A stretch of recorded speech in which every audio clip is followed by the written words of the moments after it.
Merci de nous suivre. Pour commencer, le réseau des parlementaires pour la nutrition en ordre de bataille contre la malnutrition et la faim au Burkina. Depuis ce matin, le réseau est réuni autour d'un forum à ce sujet. Il s'agit de faire le point sur la situation du phénomène et proposer les canaux pour y faire face. Amadou Ilboudo et celle Judith Assogba. La malnutrition demeure un problème majeur de santé publique au Burkina. Environ 200 000 enfants de moins de 5 ans en souffrent de façon aiguë et sévère. Pour lutter contre ce fléau, le gouvernement a même adopté une politique nationale multisectorielle de nutrition.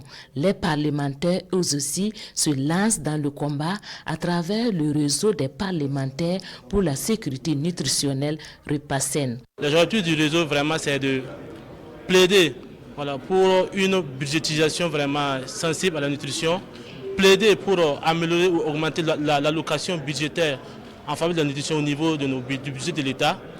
Aussi légiférer en faveur de la nutrition. Comme vous le savez, au niveau national, il y a moins de textes ou moins de lois en faveur de la nutrition. Donc notre objectif, c'est de légiférer en faveur de la nutrition, puisqu'on peut avoir un cadre juridique pour mieux encadrer vraiment les interventions dans le domaine de la nutrition. Ce réseau a vu le jour en juin 2023. Depuis lors, les membres mènent des actions pour une meilleure lutte contre la malnutrition au Burkina.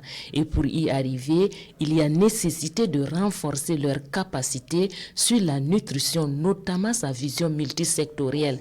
Et ce forum s'inscrit dans cette dynamique. Pour lutter contre un fléau, il faut d'abord avoir un plan stratégique, mais aussi il faut avoir également un bon budget.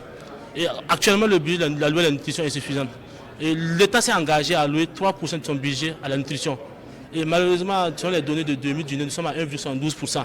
Donc nous également, en tant que parlementaires, notre rôle également, c'est d'alerter l'État et que pour que l'État puisse respecter son engagement. Dans cette démarche, ils sont accompagnés par des acteurs de lutte contre la nutrition, des partenaires et le président de l'ALD, ici représenté par le premier vice-président. Dans son allocution, il exhorte les acteurs à mener la réflexion sur le rôle qu'ils peuvent jouer pour enregistrer des progrès dans la gouvernance en matière de nutrition.